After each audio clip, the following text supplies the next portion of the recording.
imperative narration. What is the meaning of the imperative?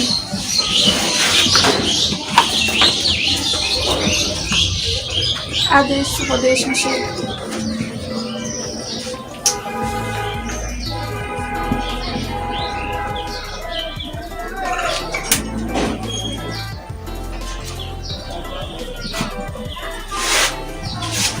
আচ্ছা, তাহলে আদেশ উপদেশ অথবা নিষেধ এই ধরনের বাক্য যদি থাকে তাহলে আমরা এগুলো ইম্পারেটিভ সেন্টেন্সের মধ্যে করব। তাহলে আমরা একটু দেখি ডাইরেক্ট সেন্টেন্সের একটা উদাহরণ কি হতে পারে। He said to me,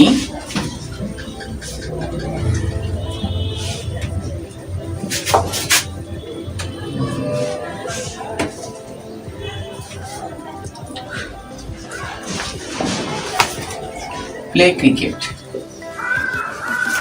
cricket খেলো। আচ্ছা, তাহলে ইনডাইরেক্ট আমরা বানানোর পূর্বে আমাদেরকে জানতে হবে what is the structure of the imperative sentence. তাহলে ইম্পারেটিভ সেন্টেন্সের স্ট্রাকচার কি হবে? সাবজেক্ট প্লাস ওয়ার্ডার, যদি পাস্ট ফর্মে যায় তাহলে কি হবে? ওয়ার্ডার্ড ইডি। আচ্ছা, এরপরে কমান্ডেড হতে পারে একই অর্থে, পাস্টে গেলে কমান্ডেড আর প্রেজেন্টে কমান্ড। আচ্ছা, অথবা কি হতে পারে? হ্যাঁ, ফরবিড হতে পারে নিষেধ। আচ্ছা, আর কি হতে পারে? অ্যাডভাইস হতে পারে, যদি পাস্ট ফর্মে যায় তাহলে অ্যাডভাইসড। ওকে, তাহলে এর মধ্যে যে কোনো একটা হবে। আচ্ছা, তারপরে কি থাকবে? অবজেক্ট। আচ্ছা, এরপরে টু প্লাস ভার্বের প্রেজেন্ট ফর্ম, এটাকে বলা হয় কি? কে বলতে পারবে? টু প্লাস ভার্বের প্রেজেন্ট ফর্মকে কি বলা হয়? ইনফিনিটিভ। ঠিক আছে, এটার নাম ইনফিনিটিভ, মনে রেখো। টু প্লাস ভার্বের প্রেজেন্ট ফর্মকে ইনফিনিটিভ বলা হয়। আচ্ছা, এটা যদি অ্যাফার্মেটিভ হয় তাহলে এরকম হবে, কিন্তু যদি সেন্টেন্সটা নেগেটিভ থাকে তাহলে কি হবে? এখানে এই পর্যন্ত সব ঠিক থাকবে, শুধু এই টু এর আগে একটা নট বসবে। নট প্লাস টু প্লাস ভার্বের প্রেজেন্ট ফর্ম, তারপরে যদি অবজেক্ট থাকে হবে, না থাকলে নেই। এই হচ্ছে এইটুকু স্ট্রাকচার শেষ। মানে ইম্পারেটিভের লাস্টের দিকে সেন্স বেশি হয়। হ্যাঁ, এইটুকু চেঞ্জ হয়। আচ্ছা, যেমন এখানে দেওয়া ছিল কি? তাহলে দেখো, হি অর্ডার্ড, সে আদেশ করলো কাকে? মি, আমাকে। কি করার জন্য? To play cricket. বুঝতে পারছো? এবার তাহলে আমি একটা করতে দিই তোমাদেরকে, বলো তো দেখি কি অ্যান্সার হবে। যেমন আমি বললাম he said to me, হ্যাঁ, বলছে যে বাই, হ্যাঁ, a nice shirt for me. সে আমাকে বললো যে আমার জন্য একটা সুন্দর জামা কেনো। ওকে, তাহলে কি হবে ট্রান্সলেশন? ইনডাইরেক্ট সেন্টেন্স কি হবে? এটা তো ডাইরেক্ট, কে পারবে?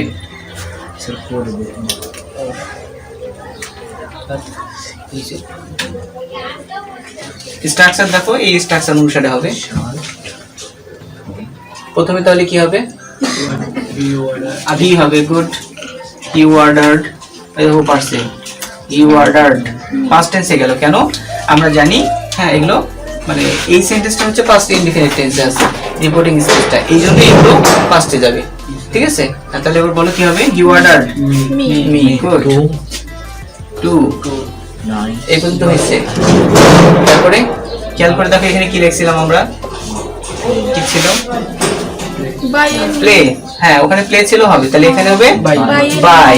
গুড, বাই এ নাইস, হ্যাঁ, শার্ট, কারণ এগুলো থার্ড পারসন, এগুলো কোনো চেঞ্জ হয় না। আচ্ছা, ফর আছে, এবার মি হবে, মি আছে, কি হবে তাহলে? এবার মি অবজেক্টের কাছে যায় হবে আই। দেখো, মি আছে ফার্স্ট পারসন, এটা কোন পারসন? তাহলে ফার্স্ট পারসন যদি থাকে কোথায় চলে যায়? জায়গায় কোথায়? সাবজেক্ট। হিম হবে, গুড, এখানে তখন হিম হয়ে যাবে। বুঝতে পারছো? না, ভেরি গুড, তোমরা পারছো। আচ্ছা, এটা লিখে নাও, এটা লেখা হয়েছে। আচ্ছা তাহলে এখানে আমি আরেকটা সেন্টেন্স দেই, দেবো? এবার দেখি। He said to me, আচ্ছা he said to you দেওয়া আছে এবার, হ্যাঁ মি না বলে হচ্ছে সে তোমাকে বললো। কি বললো? হ্যাঁ বলছে যে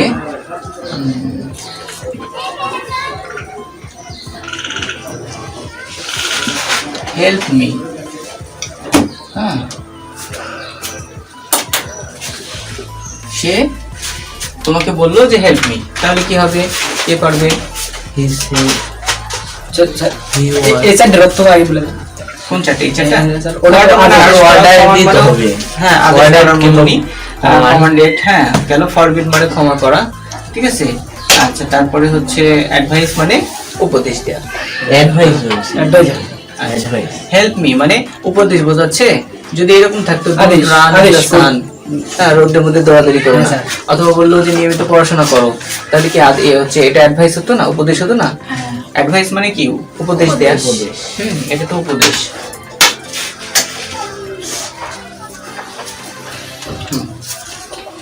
সব করেছি। সবসময় সত্য কথা বলো, এটা হচ্ছে উপদেশ। হ্যাঁ বলো, এটা অ্যান্সার কি হবে? কে পারবে?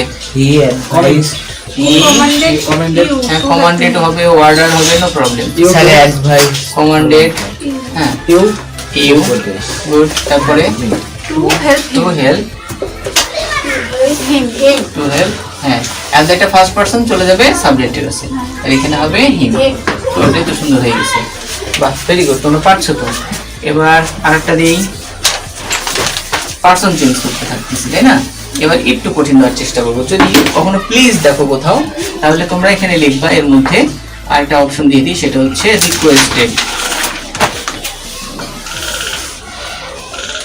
ফার্স্ট ফর্মে যাবে রিকোয়েস্টেড, আর প্রেজেন্টে রিকোয়েস্ট।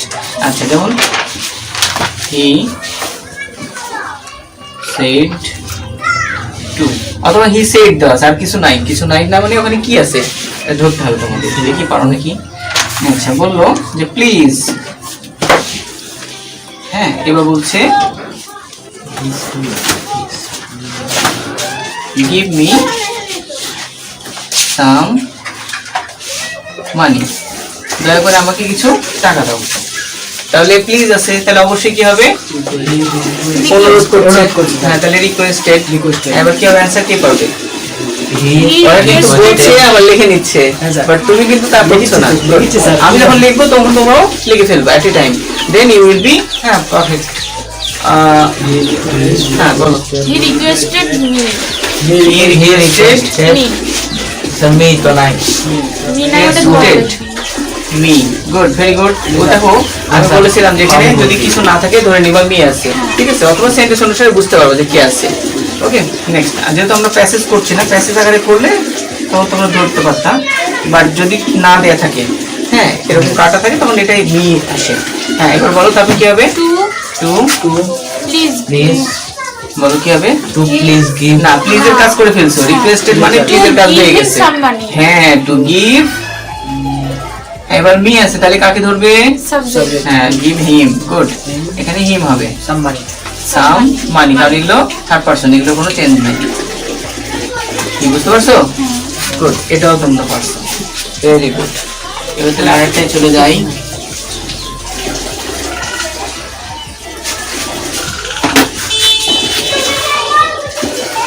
এইরকম থাকলো, he said to me, হ্যাঁ বলছে ডোন্ট কোয়ারেল, অথবা ডোন্ট হ্যাঁ run in the sun,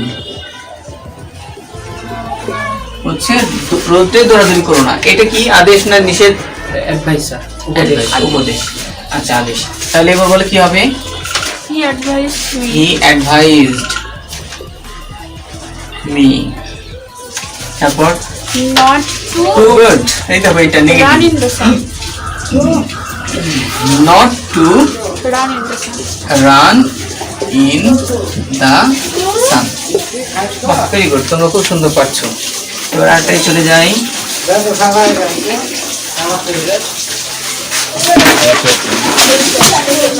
The teacher said to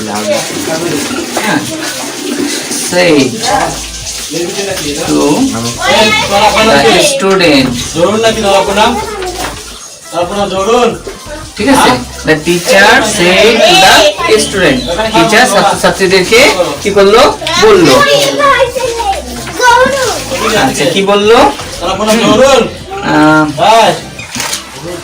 speak,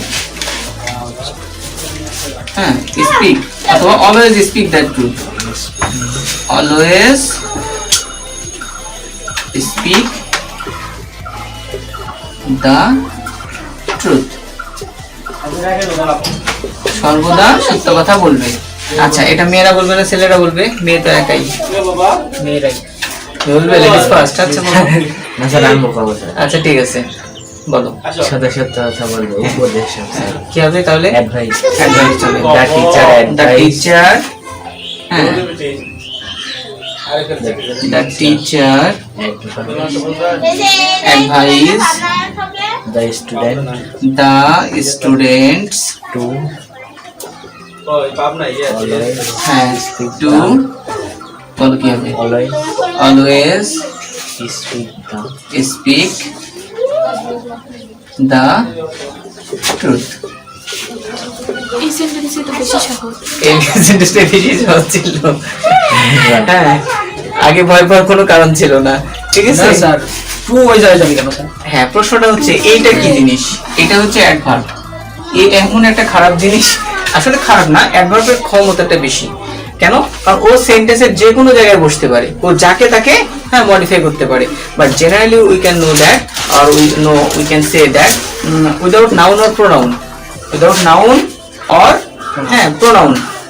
okay, so this is pronoun. So without noun and pronoun, generally adverb modifies everywhere or anywhere or any parts of speech. Generally noun অথবা pronoun বাদ দিয়ে ও parts of speech যতগুলো আছে সবাইকে modify করতে পারে। বুঝতে পেরেছো? আচ্ছা, modify করা মানে নির্দেশ করা। যেমন বলছে যে always, সবসময় কি? সবসময় কি করবে? সত্য কথা বলবে। হ্যাঁ, তাহলে বলবে। তাহলে দেখো মডিফাই করছে কাকে? স্পিক কে। ঠিক কথা। তাহলে এটা প্রি মডিফায়ার কি হিসেবে? অ্যাডভার্ব। অ্যাডভার্ব। বুঝতে পেরেছো? প্রি মডিফাই, হ্যাঁ অ্যাডভার্ব। কেন? কারণ এটা প্রি মডিফাই এর জন্য যে পূর্বে বসতে নির্দেশ করছে পরেরটাকে, আর পোস্ট মডিফায়ার কি করে? পরে বসে আগেরটাকে। যেমন এখানে যদি থাকতো দ্য টিচার অ্যাডভাইসড অলওয়েজ, তাহলে এখানে চলে আসতো এই জায়গাতে দ্য টিচার অ্যাডভাইস অলওয়েজ, তার মানে সবসময় উপদেশ দেন। টিচাররা খালি উপদেশ দেন, তাই না? খুব মজার জিনিস না? আচ্ছা, টিচারের জায়গায় তুমি বসলে তুমিও তাই করবে। ঠিক আছে, তবে এটা একটা ইন্ট্রোডাকশন হয়। টিচাররা বলে, স্টুডেন্ট শোনে, আবার স্টুডেন্টরা বলে, টিচারও শোনে। হ্যাঁ ঠিক আছে, কিভাবে করলে ভালো হয় বলো? ও ঠিক আছে, নো প্রবলেম। তাহলে আমরা এইভাবে না শিখে এইভাবে শিখি। বুঝতে পেরেছো? আগে হচ্ছে ওয়ান ওয়ে হতো স্টাডি টিচিংটা, শুধু টিচাররা বলে স্টুডেন্টরা শোনে। বাট এখন কি হয়? ইন্ট্রোডাকশন হয়। টিচাররা জাস্ট মনিটর, তারা মনিটরিং করে। ঠিক আছে, হ্যাঁ, যে কে কি করছে না করছে এগুলো দেখছে, আর যদি কোথাও প্রবলেম হয় তখন তিনি সেখানে গিয়ে হেল্প করে। আচ্ছা, তো এই হলো স্টাডি সিস্টেম। তো এখানে বলছে এই, ঠিক আছে। এবার একটু আরেকটা ডিফারেন্সে যাই। যদি কখনো দেখো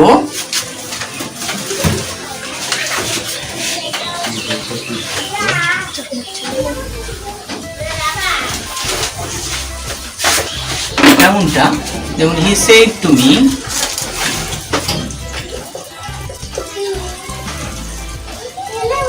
বলছে let's go to visit Cox's Bazar, চলো আমরা কক্সবাজার ভ্রমণ করতে যাই বা পরিদর্শন করতে যাই। এই ধরনের সেন্টেন্স থাকলে কি করবো? তখন এটার স্ট্রাকচারটা একটু ডিফারেন্ট হবে। সাবজেক্ট প্লাস, দেখো লেটস বলছে মানে কি? চলো যাই। তাহলে এটা কি হচ্ছে? প্রস্তাব দিচ্ছে না? তাহলে প্রপোজাল হবে। প্রপোজ, হ্যাঁ, পাস্টে গেলে প্রপোজড আর প্রেজেন্টে হলে প্রপোজ। আচ্ছা, মানে ডিটার হবে।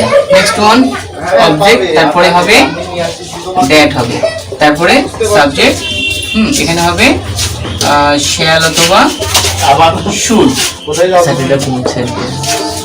আর যদি না থাকে তাহলে হবে উইল অথবা উড। ইম্পারেটিভ প্রপোজ এরপরে হবে ভার্বের প্রেজেন্ট ফর্ম প্লাস অবজেক্ট। এই হচ্ছে হ্যাঁ, তাহলে এইটার আমরা নাম দিয়েছি যদি প্রপোজ বোঝায়, প্রপোজ করা বোঝায় বা প্রস্তাব করা বোঝায়, তখন এই স্ট্রাকচারটা ফলো করতে হবে। অর্থাৎ লেটস থাকলেই তখন তুমি মনে করবা যে শ্যাল উইল আসবে, দ্যাট আসবে এবং প্রপোজড হবে। একদম সহজ, বুঝতে পেরেছো? আচ্ছা, তাহলে এবার বলো কে পারবে? হি প্রপোজ আচ্ছা ঠিক আছে, একটা ছোট মানুষ বলছে, ওকে একটু বলতে দিই। তুমি বলো। He proposed proposed me me that that, good. তারপর will উইল না, subject সাবজেক্ট আসবে, কি হবে বলো? go হবে না, is it না হবে না, বলো কে পারবে? স্যার যে ওটা হচ্ছে Coxswain না, স্যার আই হবে দেখো লেটস মানে কি বলো তো? চলো এই লেটস মানে লেট আস। উই হ্যাঁ, হ্যাঁ তাহলে এখানে আস মানে কি?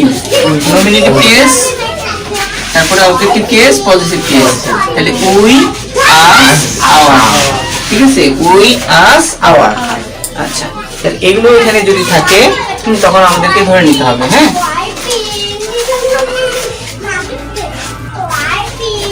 আচ্ছা, তাহলে আমরা এখানে কি ধরে নিব? উই আছে এই জায়গায়। তাহলে উই যদি থাকে, এটা কোন person? First person. first person তাহলে ফার্স্ট পারসন যদি হয়, তাহলে এখানে এটা কি আছে? আস লুকিয়ে আছে, ফার্স্ট পারসন, তাই না? ফার্স্ট পারসন কাকে ধরে? subject subject. সাবজেক্ট কি আছে? তাহলে এখানে তো হওয়া উচিত ছিল হি, কিন্তু উই মানে তো আমরা। এটা সিঙ্গুলার না প্লুরাল? এটা প্লুরাল। হ্যাঁ, plural প্লুরাল মানে বহুবচন। উই মানে আমরা না। এবার দেখো কয়জন বোঝাচ্ছে, এক বচন না বহুবচন? বহুবচন তাহলে বহুবচন যদি হয়, তাহলে এখানে তো ছিল কি হি, তারপরে যে আছে হি, হিম, তারপরে হিজ। his তাহলে হি এটা হচ্ছে সে, তাহলে একজন। এর বহুবচন কি? না হি না, না সে হচ্ছে একজন, তার বহুবচন কি? হিজ না, আছে দে মানে তারা। তখন এখানে হবে they দে, তারপরে দেন দেম, তারপরে দেয়ার। there দে মানে তারা, দেম মানে তাদেরকে, দেয়ার মানে তাদের। তাদের। আচ্ছা, তাহলে এইখানে কেন দে হলো এবার কি বুঝতে পারছো? দেখো এটা আছে আস, তার মানে আস মানে কি? আমরা। তখন আমরা বহুবচন কি? they অর্থাৎ এটা ফার্স্ট পারসন ধরবে কাকে? সাবজেক্টকে। সাবজেক্টে হি আছে, তাহলে হি এর বহুবচনটা কি? They. প্লুরাল দে, বুঝতে পারছো? এই জন্য এখানে দে হলো। এরপরে ইনস্ট্রাকশন অনুসারে কি হবে?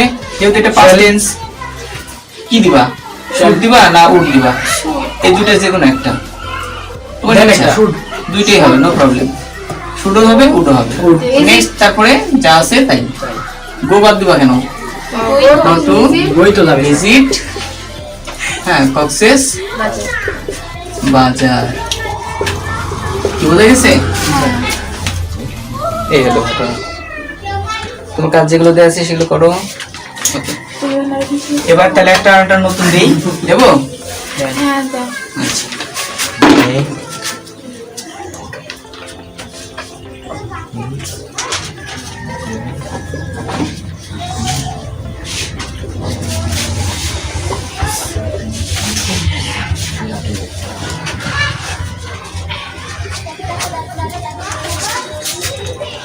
ফিয়ার হোম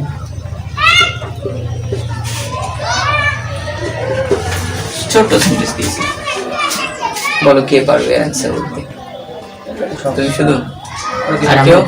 তুমি বলো। হি indirect. proposed me He proposed me that that they they study English.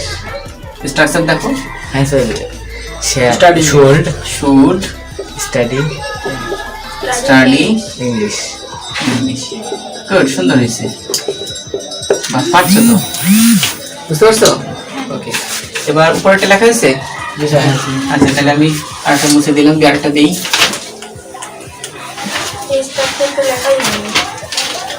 জোরে হাত চালাইতে হবে, লিখতে হবে দ্রুত গতিতে।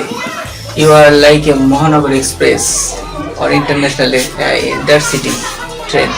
লোকাল প্যাসেঞ্জারের মতো লোকাল ট্রেনের প্যাসেঞ্জার হওয়া যাবে না। ঠিক আছে?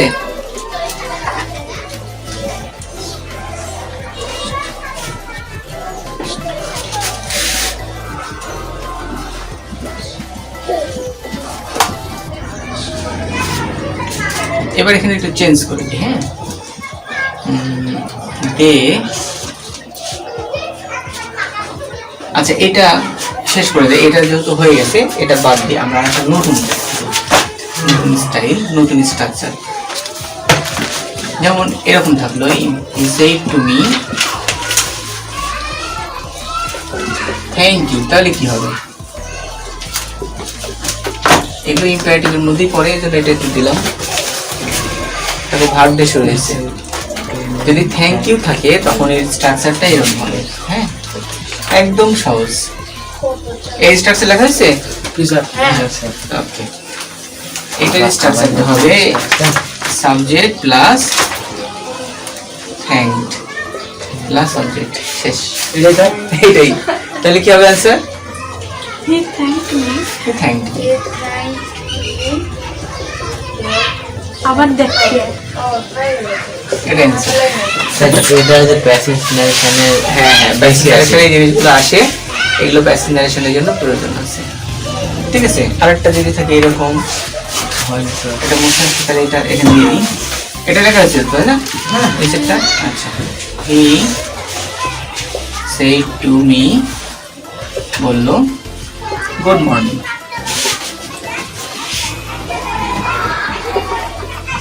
এইটা থাকলে কি হবে? শুধু ঠিক আছে, গুড মর্নিং, গুড নাইট এরকম থাকলো, তাহলে কি হবে? Good morning. স্যার আপনি কয়ে দেন। এটার স্ট্রাকচারটা হবে এরকম, সাবজেক্ট প্লাস উইশড, তারপরে হবে যা থাকবে তাই। যদি গুড মর্নিং থাকে, হ্যাঁ গুড মর্নিং, গুড নাইট, হ্যাঁ গুড নাইট থাকলে গুড নাইট, এখানে যা থাকবে তাই। ঠিক আছে, চেঞ্জ, শুধু এইটুকু। তাহলে অ্যান্সার কি হবে? হি উইশড গুড মর্নিং। হ্যাঁ, হি উইশড মি গুড মর্নিং।